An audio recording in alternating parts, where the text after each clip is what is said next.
Hi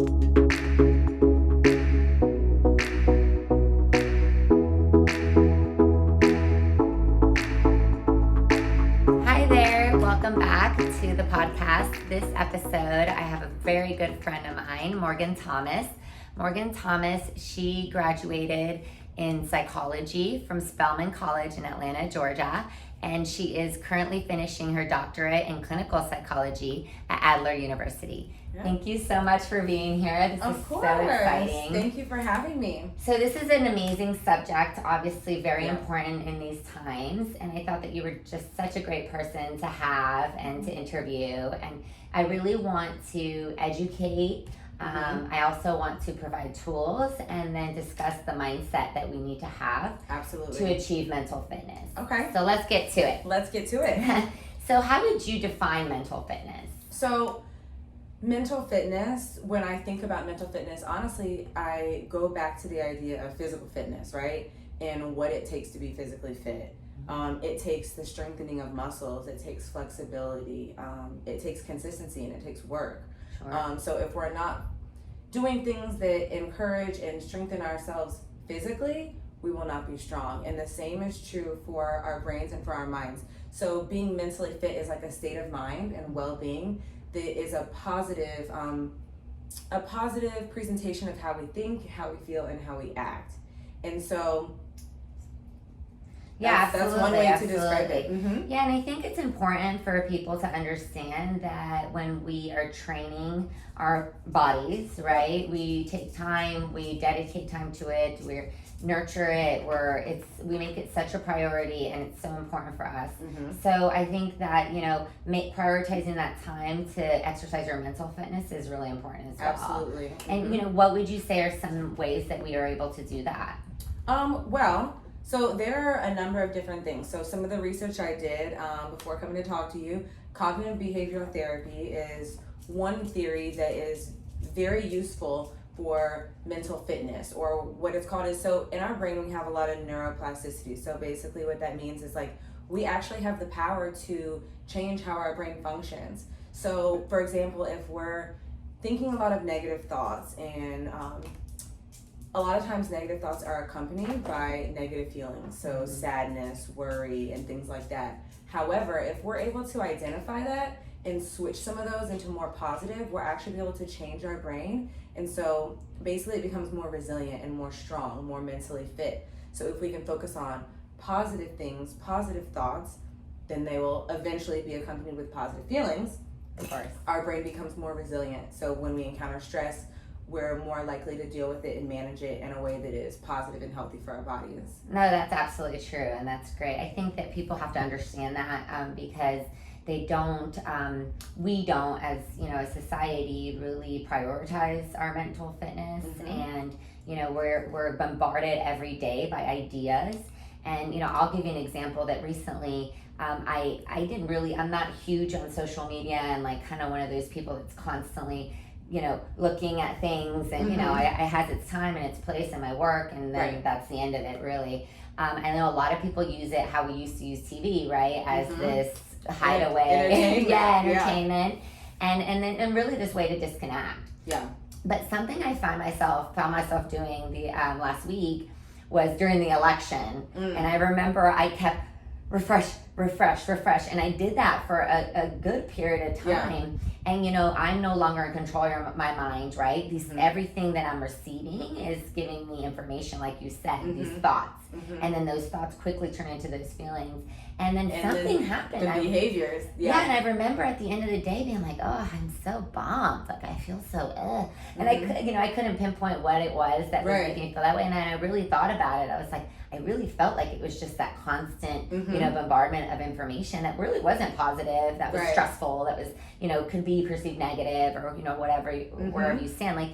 I was just really stressed. Yeah. And I was like, wow, I think that people really have to make sure that they're disconnecting and that they realize that they're in control of their minds, right? Our minds don't control us. And I love what you said about the neuroplasticity, because I think that's key. I think people forget that we're in control, that our minds are not. And so that's such an important factor to talk about and to really keep in mind. as we practice mental fitness. Yeah, it's easy to feel like we're out of control with the way that we feel and the way that we think, but a lot of times it gives people relief to just understand we do have some power in how we can make ourselves feel. So it's important, and I think you made a great point, and I'm curious, when you were refreshing on the computer, you don't have to say, but I'm curious what thoughts might have been going into your mind, you know what I mean, as you were doing that? Right. And then how did those thoughts make you feel? And then, of course, the behavior from that was refresh. So I feel like I have to keep checking, you know? Yeah, sure. So that's a great example. It was a good example because I've heard of, you know, and I've heard people, you know, and these statistics of how social media can cause us to be more depressed. And, you know, I just never really kind of saw that in myself, right? Because I never felt those emotions. You know, for me, I look at a positive picture, or maybe I hear a sad story, and I'm able to quickly disconnect from that thought and that story. Right. But I think when I got caught in this cycle, I really saw how it affected my well-being for the rest of the day. Absolutely. And it even affected thoughts that had nothing to do with what I was looking at, which was strange. Like, oh, I'm not doing this. I'm not. You know, I need to do more of it, you know, like, and I was like, that's nothing to even do with it, but, you know, just those negative emotions. It spills over to all aspects of life, if we allow it to, and if we're not aware that it has the power to do so. Sure. So for me, that was a great experiment for myself because I was able to experience it firsthand. And I think that, you know, as a society, we really have to be cognizant of that and be careful with those things. We do. And everything that comes at you, and it can't, not just from social media, but from your environment, right? And people that you're surrounded by. And so that's, you have to protect your mind. It's such an important thing. Just like, you know, we learn form when we exercise to protect ourselves from getting injured. It's the same concept. It is. So, for sure. So 2020 has challenged every person's mental health in some way. Shape or form. What are some things we can do to improve our mental fitness? Right. And I think you touched on a little bit, but I know you want to get into some more like concrete tools. And so first off, just say, wow, this year has been so hard for everyone. And with all of the things and all of the stresses that we've been going through, even coping with the everyday stresses, I'm sure, have felt more difficult for people. So things that normally that would not stress you out, like making dinner or the holidays or an election. So 2020 has challenged every person's mental health in some way, shape, or form. Yes. I mean, what are some of the things that we can do to improve our mental fitness? Well, one thing that I think people should realize that we all should know is that this year has been so challenging that even some of the easier everyday things, everyday stress that we're usually able to just kind of work through and manage, it can feel a lot more difficult right now. So people may be feeling like they can barely handle keeping up with the dishes or keeping up with the kids or schoolwork or, you know, the small things that really are just the everyday life stuff that we usually can just get through. But now with the pandemic and the election and just, you know, the state of our country and the world, it is tough. So there are some tools that would be helpful, especially pandemic friendly, some ways to find relief. So going outside would be a great recommendation, either to be in nature and to practice mindfulness, to exercise, going on a walk, a bike ride, a hike, depending on where you live. If that's something that you can do, I would definitely recommend that. Things like meditation, relaxation strategies, those are also really good. Coping with stress and anxiety, focusing on our breathing. So whether you use yoga or whether you just simply practice your breathing, especially during times of anxiety, that can be helpful. I always try to let people know that drinking is something that most people like to do. Having a glass of wine is fine. It's just important for us to consider how much wine we're intaking, and are we using this as a means to like cope with our stress, or are we just enjoying a glass of wine? And then just also understanding that sometimes alcohol and other substances that sometimes people may use to feel better might actually make you feel worse. So just something to be aware of. Absolutely. I mean, alcohol is a depressant. So, you know, most of us get fun and out loud and outgoing, but then after a certain, you know, a couple of drinks, and that depression and that sadness can definitely kick in. Especially if you're already sad. Right. So it doesn't pair well with, No, that's a good point. With distress. Sleep is also very important. A lot of times people will use sleep as an escape, but eventually you have to wake up. So in that same token, it's very important to get enough sleep, but not too much sleep. You don't want Right. to have hypersomnia where you're sleeping the whole day away because you're trying to just, escape the world. Yeah, and that's, you bring up a good point, because something that I've learned, just with being a physician and battling, watching people battle addiction to all types of substances. Right. And I think the key about it, and we could probably do a whole nother episode on addiction, but the key about it is escape. When you are trying or utilizing something to escape reality, that's a problem, right? I mean, you should not be escaping, right? You need to be coping, managing, and being present. And being present, And so I always remember that if this is being used as an escape tool, then I need to we need to reevaluate. And that is such a good point. Yeah. You don't want to escape from life. You want to cope and be able to manage life, even the ups and downs. So I think the most important thing with coping mechanisms and coping skills for people to understand is that it's not one size fits all. Absolutely. Dr. Jacky may do things that just don't work for me, and vice versa. And understanding that it will take a little bit of trial and error. You'll realize, okay, the chocolate bar did not solve my problems, but maybe sitting down and planning my budget will help me feel better and actually take the tension and the anxiety away.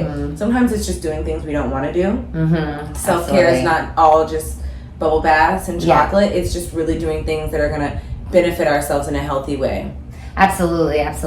And I think one of the things that I've always used very religiously is to say is my friends. My friendships to me have always been a way to discuss and talk about. Right. And I think that'll lead us into the next question, because there's been a long stigma in going to therapy, seeking out counselorship. And how do you see this shifting, and what can we do as a community to change that stigma? The stigma definitely still exists. There are many, many people who still doubt the entire concept of mental illness. But on the other side, there are many people who have bought in.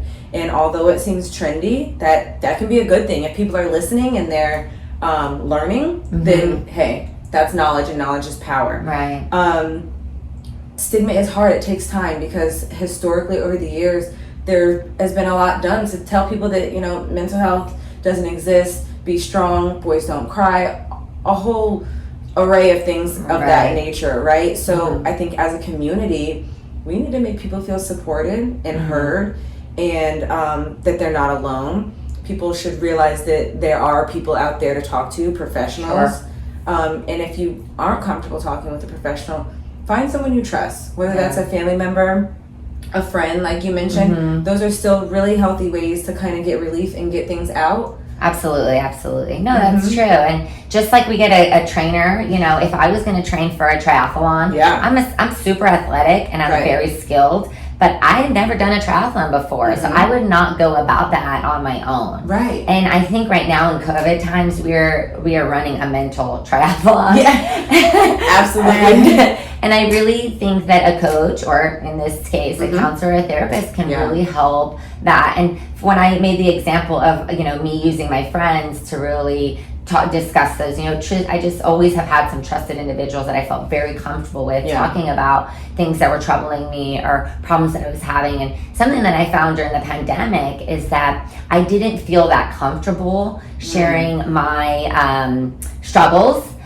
because I always already felt like everyone was weighted. These times, there's nobody that's gone untouched, either physically, financially, mentally, emotionally. And so I remember feeling like, okay, I don't like these feelings and I'm struggling with these things, but I don't want to weigh on my friends that are also having those struggles and not the same ones, but some. So that, I think, was the first time for me that I realized that it was time to see someone professionally and share these things with them, and share, the thoughts, the feelings, the emotions, and find those coping skills and those tools, just like you would seek that out at any other time. And, absolutely. I think that's important. I think it's important for people to share that. Hey, I go to therapy, or me and my partner go to therapy, and we've done this, and we do this when we need that extra help, because it does change the stigma, and it changes. Absolutely. Yeah, it changes that thought that, oh, we don't do that. Right. We don't talk about it. You don't feel so alone, or so, oh, I must be sick. And this is one of the most important things that I have been telling people recently, that there is no good time to go to therapy. If you even think you want to go, that's a good time to go. Right. If you think maybe now's not a good time to go, that could still be a good time to go. Right. You don't have to be sick enough. You don't have to have any problems in your life. Yeah. It's just a place to be heard. Sure. And to feel support. That relationship is unlike any other relationship we'll have in our life, which makes it so unique. Yeah. Especially for people who maybe aren't as blessed as you, like you said, having those good friendships or family. Everyone doesn't have someone that they can talk to. So seeing a therapist gives people the opportunity to have a supportive and healthy relationship. And a lot of times that's modeling for people because they've never seen it before. Right. So there are just so many benefits and so many ways to go about it. Sure. And it's a place like a safe, you say that, safe place. Yes. Where there's no judgment. I think people are really afraid of being judged. Yes. And by friends and family. Of course. And so I think that that's important, you know, and not being afraid to really do it. And I think even if you don't want to share that you're doing it, but do it for yourself. Right. And you know, as a medical professional, one of the things that I hope in the future that will lead towards, and you know, I'm very excited to seeing insurance companies and you know, taking initiatives to cover you know, mental health visits and you know, to really destigmatize them as well, because in the past even people would not go through their insurance. You know, they wanted to pay out of pocket. They were afraid that they wouldn't get hired at a facility, that you know, just these things. That's what needs to shift. And, it does. And so I think from that's higher level, you know, but from a medical community, I think us demanding that this be incorporated into overall health. Right. Because it's just so important. It's holistic. We can't do anything without our brain. Exactly. And our minds and our emotional wellness and our mental wellness. And I think that, you know, when I talk a lot, I see a lot of people sometimes, for example, in the emergency room, and you made this comment earlier about the mind-body connection and how your thoughts create feelings. Yes. Well, I'll take it a step further. Some people have thoughts that create feelings that actually create physical symptoms. Yes. And that's pretty incredible, you know. It is. And to think that our mind can create somatic or physical symptoms that would send us not even to a therapist or a psychologist, it's crazy to understand the impact that stress and our well-being has on our physical body. Right, They're exactly. so connected. So when you think about it in that aspect, then you understand that I can't take care of myself physically if I don't take care of my mind. Right. And if I don't practice that mental fitness. Yes. So I think that's really important. I'm glad that we're discussing it because, you know, really the whole purpose is to empower people's health, and that includes mental health. Absolutely. And then help you empower yourselves. So what can we do on our own, you know, and how do we seek out help as well when we need it? Yeah. So thanks so much for that. Of course. So I think we talked about, you know, the counselor and therapist. So if you know, I really want to have a way to check in with our, you know, a mental health check-in. So what are the top 3 questions that we should be asking ourselves on a day-to-day basis to check in on our mental health? I love that question because we should be checking in on a day-to-day basis, not like 3 months later, like, oh, let me check in with myself. No, it should be a habit for us to do it on a daily basis. And I would say the most important question we should be asking ourselves is, how am I feeling? And being able to name an emotion, not good, not bad, not great, but real emotions. And a lot of people struggle with this, from teenagers to adults. That they don't know that maybe it's embarrassment, it's shame, it's disgust, or it's guilt, or it's sadness, anger. There's a wide range of emotions. If you just go to Google, you can find like an emotion chart and look on there if you have a hard time identifying how you're feeling. But I would say that's the number one thing that we should start doing because we need to know how we're feeling. You know, it's funny that you say that because, you know, when you ask people, they usually say good, bad, okay. Fine. Yeah, you're right. No, you're right. And then what would you say in response is, if good were a feeling, what would that be? Then they're like, what? right. No, I think that's really important. I think I'm going to definitely start doing that one myself. And with kids. Yeah, that's it's so important. So important and so easy to teach them at a young age for them to start just being able to identify how they feel. How do you feel? Right. Just asking them. They might be like, well, I don't know. And then, you know, you can use a cute little chart and show them faces. Emojis. We have all the emojis in the world, but we can't name our own feelings. I love that. Okay, so that's good. So number 1. Yes. Number 2, take an evaluation or examine how am I functioning in my relationships. Okay. So for some people, that's going to be how are my relationships at work, professionally? How are my relationships personally? How am I getting along with my spouse, my partner, my siblings, my parents, my children? Yeah. Because a lot of times our functioning in relationships will show us a lot. Yeah, it's like a mirror to ourselves. Absolutely. And what we're doing. So that is something that's important too, especially if relationships are important to you and they're healthy for us. So even if we feel like we don't need them, they're good for us to have healthy relationships. Absolutely. I mean, it's so important. I think this pandemic has probably taught us that more than anything. Oh my gosh, because we're stuck in the house, right? We've been isolated. You know, we've had moments of lockdown where we've been away from family and friends and trying to find innovative ways to connect. But connection is so important, you know, and that's key. And so evaluating our relationships then lets us take, you know, a good look in the mirror at ourselves and say, how are you doing? Right. And I think you're right. I mean, I think I could speak for myself for sure. That I can, you know, and I think I'm doing these things. I didn't know it. See, but that's good. Yeah, that's good. I used to see, you know, I can see like, oh, I'm answering very short. Or I'm kind of agitated, and then I have to come back to myself. Like, okay, let's. What are the feelings? What am I feeling? Why am I doing that? You know, and that's important. That's a great tool. I love that. Yeah, and last but not least, but to kind of wrap it all together, I would say the third thing to ask ourselves is, how is my physical well-being? You know, like, am I providing myself with nutrition? Did I eat today? Have I had sleep? Sure. Or have I been on the couch for the past 48 hours? Have I been drinking for the past 48 hours? You know, God forbid. And just really checking in with how am I treating my body? You know, do I feel tired? Am I energized? And then really going back to the first question, how am I feeling? Because that may tell you a lot about how your body is responding.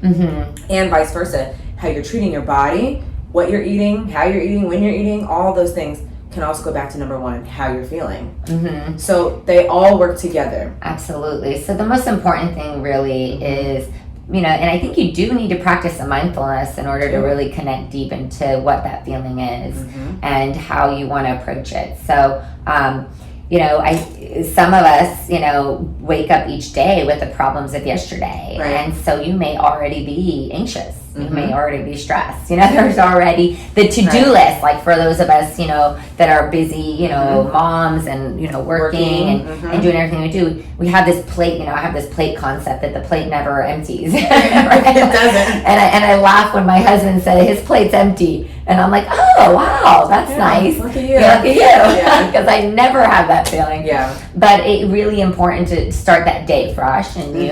And even though you have goals, right, and things that you want to accomplish, you know, make sure that you're not letting that drive your feelings. Right. And so I think that's an important thing. I mean, something that I do in the morning is I try to meditate for 5 minutes in the morning and have gratitude. Yeah.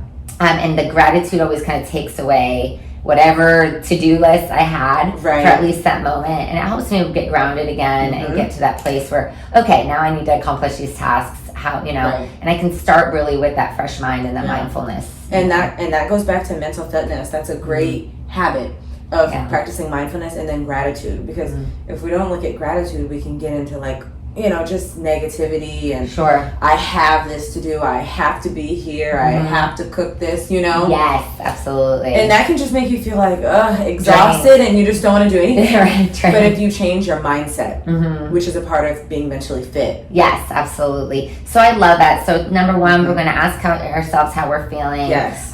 Number two, we're going to evaluate. Yeah. So evaluate what that our relationships with others. How's that affecting other people? What that means for relationships. And number three really is, you know, how are we nurturing ourselves and what are we doing to our physical well-being? And so I love that. That really brings it all together. Yeah. You know, in summary, what would you recommend to those listening in order to achieve, an excellent mental fitness? Well, for one, it is a journey. And it's not a level you reach, right? Like it's not like CrossFit or like something. I'm fit now. Yeah, I'm strong enough. No, because life is just gonna keep throwing stuff at us, because we all see from 2020, we don't know what to expect. Right, what's next? Yeah, so with all that being said, just prioritize your mental health.